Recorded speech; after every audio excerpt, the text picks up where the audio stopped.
Penggunaan kekuatan dalam tindakan kepolisian.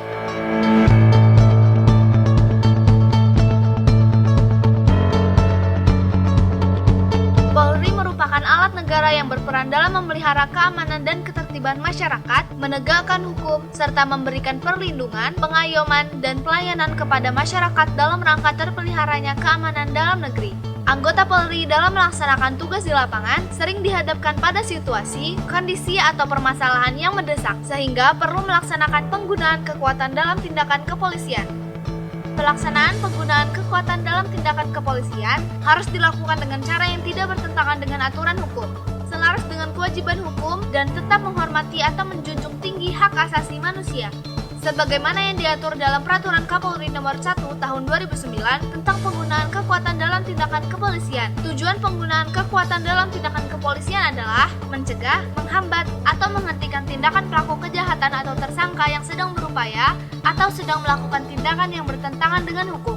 Mencegah pelaku kejahatan atau tersangka melarikan diri atau melakukan tindakan yang membahayakan anggota Polri atau masyarakat. Melindungi diri atau masyarakat dari ancaman perbuatan atau perbuatan pelaku kejahatan atau tersangka yang dapat menimbulkan luka parah atau mematikan. Atau melindungi kehormatan kesusilaan atau harta benda diri sendiri atau masyarakat dari serangan yang melawan hak dan atau mengancam jiwa manusia.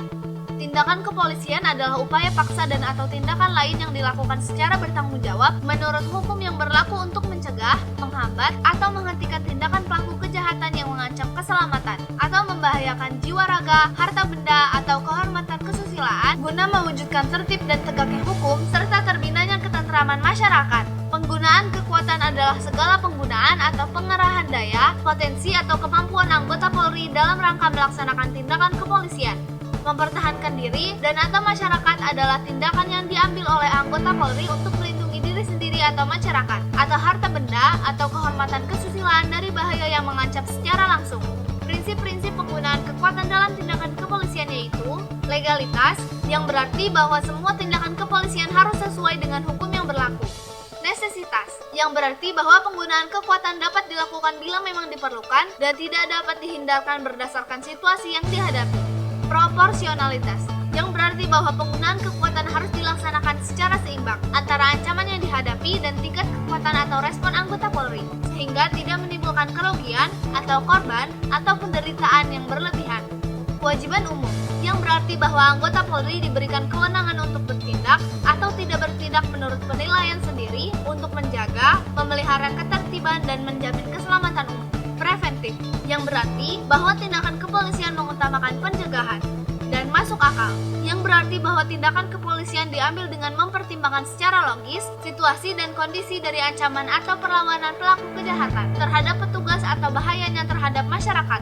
Tahapan penggunaan kekuatan dalam tindakan kepolisian terdiri dari tahap 1, kekuatan yang memiliki dampak deteran atau pencegahan. Tahap 2, perintah lisan. Tahap 3, kendali tangan kosong lunak. Tahap 4, kendali tangan kosong keras. Tahap 5, kendali senjata tumpul, senjata kimia antara lain gas air mata, semprotan cabai atau alat lain sesuai standar Polri. Dan tahap 6, kendali dengan menggunakan senjata api atau alat lain yang menghentikan tindakan atau perilaku pelaku kejahatan atau tersangka yang dapat menyebabkan luka parah atau kematian anggota Polri atau anggota masyarakat. Anggota Polri harus memilih tahapan penggunaan kekuatan sesuai tingkatan bahaya ancaman dari pelaku kejahatan atau tersangka dengan memperhatikan prinsip-prinsip penggunaan kekuatan. Pada setiap tahapan penggunaan kekuatan yang dilakukan dapat diikuti dengan komunikasi lisan atau ucapan dengan cara membujuk, memperingatkan, dan memerintahkan untuk menghentikan tindakan pelaku kejahatan atau tersangka. Tahapan penggunaan kekuatan tahap 1 dan tahap 2 dilaksanakan dengan kehadiran anggota Polri yang dapat diketahui dari seragam atau rompi atau jaket yang bertuliskan polisi yang dikenakan oleh anggota Polri, kendaraan dengan tanda Polri, lencana kewenangan polisi, atau pemberitahuan lisan dengan meneriakkan kata polisi. Setiap tingkatan bahaya ancaman terhadap anggota Polri atau masyarakat dihadapi dengan tahapan penggunaan kekuatan sebagai berikut. Tindakan pasif yaitu tindakan seorang atau sekelompok orang yang tidak mencoba menyerang, tetapi tindakan mereka mengganggu atau dapat mengganggu ketertiban masyarakat atau keselamatan masyarakat dan tidak mengindahkan perintah anggota Polri untuk menghentikan perilaku tersebut, dihadapi dengan kendali tangan kosong lunak. Tindakan aktif yaitu tindakan seseorang atau sekelompok orang untuk untuk melepaskan diri atau melarikan diri dari anggota Polri tanpa menunjukkan upaya menyerang anggota Polri, dihadapi dengan kendali tangan kosong keras. Tindakan agresif, yaitu tindakan seseorang atau sekelompok orang untuk menyerang anggota Polri, masyarakat, harta benda, atau kehormatan kesusilaan, dihadapi dengan kendali senjata tumpul, senjata kimia antara lain gas air mata atau semprotan cabai, atau alat lain sesuai standar Polri. Tindakan agresif yang bersifat segera yang dilakukan oleh pelaku kejahatan atau tersangka yang dapat menyebabkan luka parah atau kematian atau membahayakan kehormatan kesusilaan anggota Polri atau masyarakat atau menimbulkan bahaya terhadap keselamatan umum seperti membakar stasiun pompa bensin, meledakkan gardu listrik, meledakkan gudang senjata atau amunisi, atau menghancurkan objek vital, dapat dihadapi dengan kendali senjata api atau alat lain. Penggunaan kekuatan dengan kendali senjata api atau alat lain yang merupakan upaya terakhir untuk menghentikan tindakan pelaku kejahatan atau tersangka dilakukan ketika tindakan pelaku kejahatan atau tersangka dapat secara segera menimbulkan luka parah atau kematian bagi anggota Polri atau masyarakat. Anggota Polri tidak memiliki alternatif lain yang beralasan dan masuk akal untuk menghentikan tindakan atau perbuatan pelaku kejahatan atau tersangka tersebut.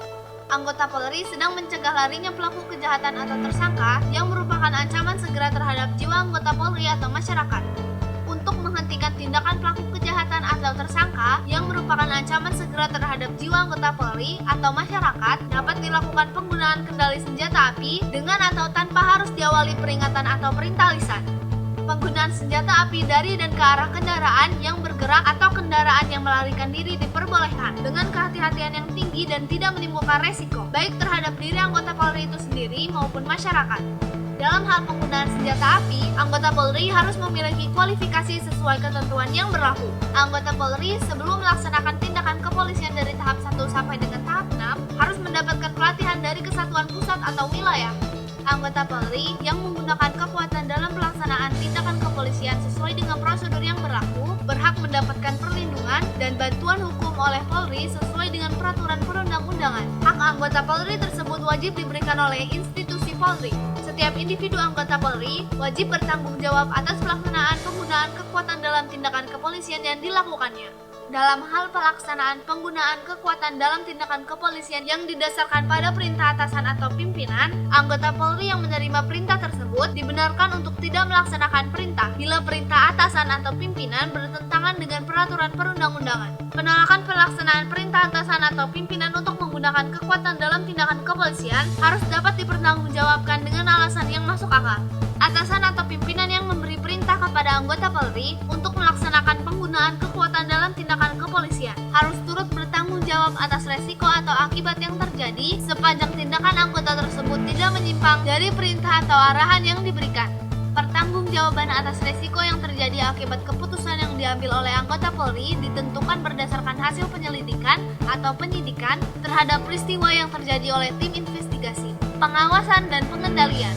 Setiap pimpinan sebelum menugaskan anggota yang diperkirakan akan menggunakan kekuatan dalam tindakan kepolisian wajib memberikan arahan kepada anggota yang ditugaskan mengenai penggunaan kekuatan. Setiap anggota yang menggunakan kekuatan dalam tindakan kepolisian wajib memperhatikan arahan pimpinan dan menjadikannya sebagai pertimbangan dalam menerapkan diskresi kepolisian. Setiap pelaksanaan tindakan kepolisian yang menggunakan kekuatan, anggota Polri yang bersangkutan wajib secara segera melaporkan pelaksanaannya kepada atasan langsung secara tertulis dalam bentuk formulir penggunaan kekuatan. Laporan memuat antara lain tanggal dan tempat kejadian, uraian singkat peristiwa tindakan pelaku kejahatan atau tersangka sehingga memerlukan tindakan kepolisian, alasan atau pertimbangan penggunaan kekuatan, rincian kekuatan yang digunakan, evaluasi hasil penggunaan kekuatan, akibat dan permasalahan yang ditimbulkan oleh penggunaan kekuatan tersebut. Informasi yang dimuat dalam laporan digunakan untuk bahan laporan penggunaan kekuatan tahap 4 sampai dengan tahap 6. Mengetahui tahapan penggunaan kekuatan yang telah digunakan, mengetahui hal-hal yang terkait dengan keselamatan anggota Polri dan atau masyarakat, bahan analisa dan evaluasi dalam rangka pengembangan dan peningkatan kemampuan profesional anggota Polri secara berkesinambungan, bahan pertanggungjawaban hukum penerapan penggunaan kekuatan, bahan pembelaan hukum dalam hal terjadi gugatan pidana atau perdata terkait penggunaan kekuatan yang dilakukan oleh anggota Polri yang bersangkutan. Dalam hal tindakan pelaku kejahatan atau tersangka dapat menimbulkan bahaya ancaman luka parah atau kematian terhadap anggota Polri atau masyarakat atau dapat membahayakan keselamatan umum dan tidak bersifat segera, dapat dilakukan tembakan peringatan. Tembakan peringatan dilakukan dengan pertimbangan yang aman, beralasan dan masuk akal untuk menghentikan tindakan pelaku kejahatan atau tersangka, serta tidak menimbulkan ancaman atau bahaya bagi orang-orang di sekitarnya. Tembakan peringatan hanya dilepaskan ke udara atau ke tanah dengan kehati-hatian yang tinggi apabila alternatif lain sudah dilakukan tidak berhasil, dengan tujuan sebagai berikut: untuk menurunkan moral pelaku kejahatan atau tersangka yang akan menyerang anggota Polri atau masyarakat, untuk memberikan peringatan sebelum tembakan diarahkan kepada pelaku kejahatan atau tersangka. Tembakan peringatan tidak diperlukan ketika menangani bahaya ancaman yang dapat menimbulkan luka parah atau kematian bersifat segera, sehingga tidak memungkinkan untuk dilakukan tembakan peringatan.